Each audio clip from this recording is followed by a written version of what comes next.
Dead on the spot ang isang provincial board member at kanyang driver matapos tambangan sa Malolos, Bulacan.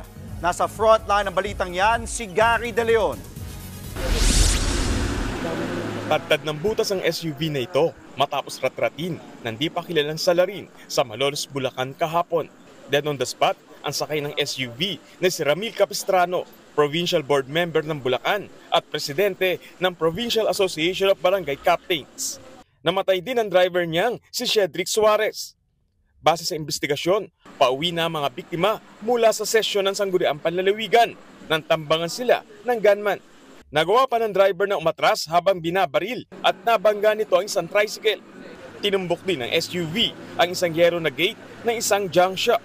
Kwento na may-ari na nabanggang junk shop, muntik pang madamay ang kanyang mga anak. Apo, yung dalawang anak ko nagbibidyo ko. Tapos nung minagbenta, buti po, minagbenta ng bote. Kung di sila umalas sa ano na yun, yung nagkakanta nila, sila po matutumbok na sasakyan. Po isang anak ko na trauma. Tatakot po siya, hindi siya makapagsalita. Mabilis ding tumakas ang gunman matapos ang krimen. 30 basyo ng di patukoy na kalibre ng bala ang naiwan sa crime scene. Hindi pa malinaw kung ano ang motibo sa krimen. Patuloy ang investigasyon para matukoy yan, pati na rin ang pagkakakinanlan ng gunman. Nagbabalita mula sa Frontline, Gary De Leon, News 5. Mga kapatid, Jess De Los Santos po, huwag magpauli sa mga umaaksyong balita at napapanahong issue sa bansa. Para sa mas malawak na balitaan, mag-subscribe at mag-follow sa social media pages ng News 5.